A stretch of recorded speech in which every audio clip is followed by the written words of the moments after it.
FBI over the issue.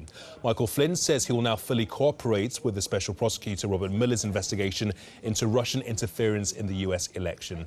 Well, to discuss this, I'm joined by Andre Walker, a columnist for the New York Observer, and from our studio in central London, the American journalist and political analyst Beth Gardner. Andre, Beth, really good to see you both. Beth, if I can firstly start with you. This is what President Trump has said recently while he's been in New York celebrating his victory.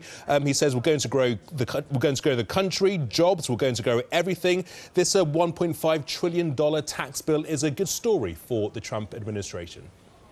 Well, I mean, Trump is certainly exulting over his win, and, I'm sure he'll continue to do that. I think this tax bill is going to be a mixed bag for him politically, though. Obviously, he got what he wanted. The Republican Party got the tax cuts that they've been wanting for so long. So in that sense, it is a significant victory for them, particularly after the very embarrassing inability to repeal Obamacare earlier this year. But I think, politically speaking, this is a very unpopular bill. And I think as time goes on, the content of what was passed, not just the fact that they passed something, will matter as well. And I think you can see the Democrats already preparing to use this bill to sort of beat the Republicans over the head with it, with the midterm elections looming next year. This is a bill that was, even more than the George Bush tax cuts from 10 or 12 years ago.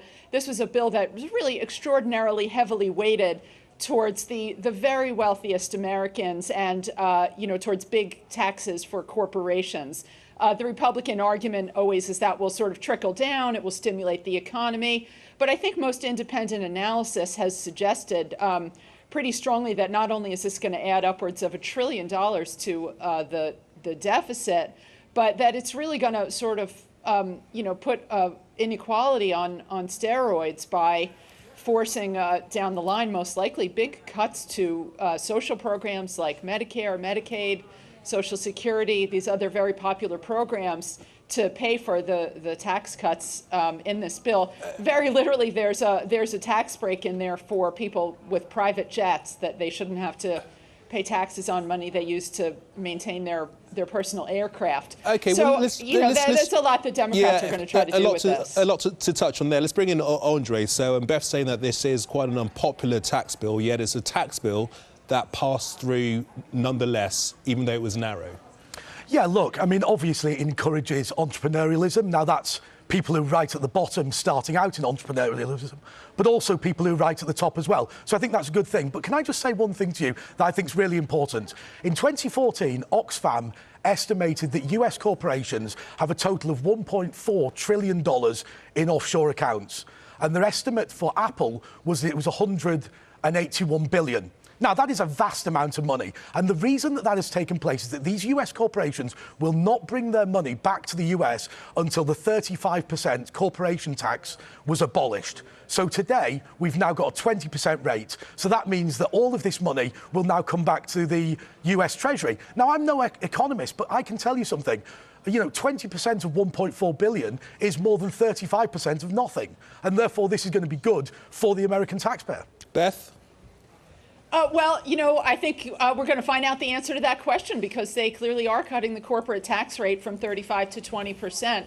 And I think there's been a lot of economic arguments in favor of cutting the corporate rate. I think it's pretty questionable whether it's going to prompt companies to bring money back to the U.S. I think historically that's not been shown to be the case. But we're going to have to see what happens and where this goes. I think the concern is really focused around the fact, not necessarily of the corporate tax cut itself, but of the fact that it's part of such an unbalanced tax package. Even the George W. Bush tax cuts, which were so weighted towards the wealthy, did kind of give something to the middle class and to working Americans. This bill, has sort of very short-term tax breaks for kind of middle-class people, coupled with a lot of losses of deductions and other things that are going to drive their payments up. Can I just pick up on this? But just let me finish, please. But those tax cuts are, for the middle-class people, are temporary, whereas the corporate and the sort of very top tax bracket rate cuts are permanent. So it's a skewed bill, it seems, and I think that's where the concern lies. Look, we're in a position where basically, you know, these corporations have not brought their profits back to the US for a decade. It's plainly ludicrous. This shows that the American budget previously, the American tax code previously, was not pro-business. The highest corporation tax in the OECD, that's the United States of America. I mean, this is not the entrepreneurialism that has made America great, and we really need to get back to those basic principles. This is the biggest reform of the tax code since '86, and always remember, after the reform in '86, the economy went off like an absolute bomb. We cannot be in a position where we're not encouraging entrepreneurialism, and the 35% corporation tax that nobody was paying was just a complete joke. Beth, does all of this that we're talking about right now, does it take this focus of what else is going on in Washington, that of the former National Security Advisor Michael Flynn?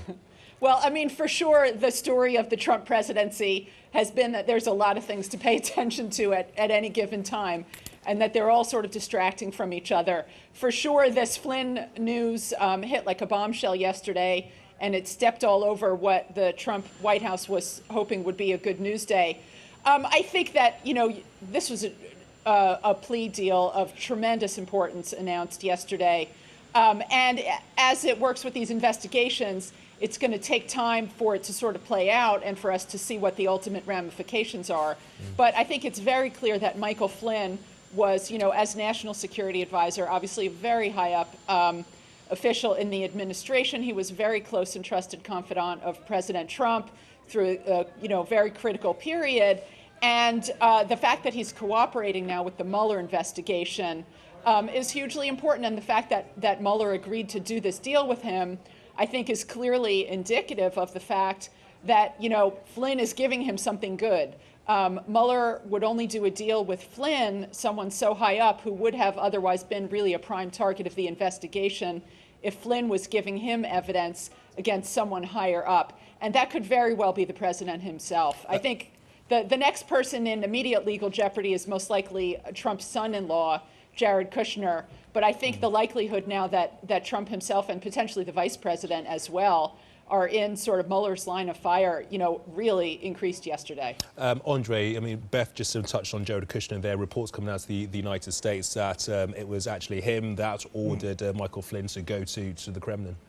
Well, look, I mean, the Flynn position is simply this. He's turning round now and expecting the world to trust him, having just pleaded guilty to lying to the FBI. So obviously this is somebody that admits and has pleaded guilty to being a liar. So how much we need to take away from that, I'm not entirely sure. But look at this Russia thing. You know, they've spent months and months investigating this. And what they found is little bits and bobs here and there, and that is fair enough. But the central allegation that there was collusion between Donald Trump and the Russians has not been proved at all. And what people appear to be unable to get over is the following thing. The reason Donald Trump is the president of the United States is not to do with Vladimir Putin, it's because Hillary was a terrible candidate.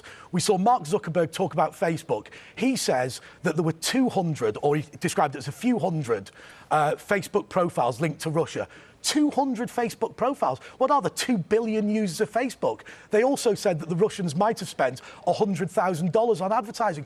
$100,000 doesn't win you the US presidential election. What this is a series of straws being cobbled together to look like it's something that it really isn't. The central allegation of collusion is not going to be proved because it's plainly ridiculous. Beth, the final thoughts from you?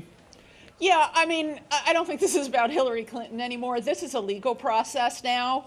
And Robert Mueller is, you know, very widely regarded in Washington as being an extremely meticulous investigator, and I don't think he's going to bring any charges or any sort of further pleas or anything forward unless he has the most solid grounding in the facts. And I think at a certain point it stops being about a sort of political back and forth, and it starts being about, you know, kind of the legal facts on the ground. Flynn, and I think it's pretty clear that a lot of people in the White House now are in pretty serious legal jeopardy, and I think Flynn is telling him what he wants to hear to save his own bacon. We'll wait to see what happens. Beth, Andre, good to speak to you both as ever. Thanks for your time.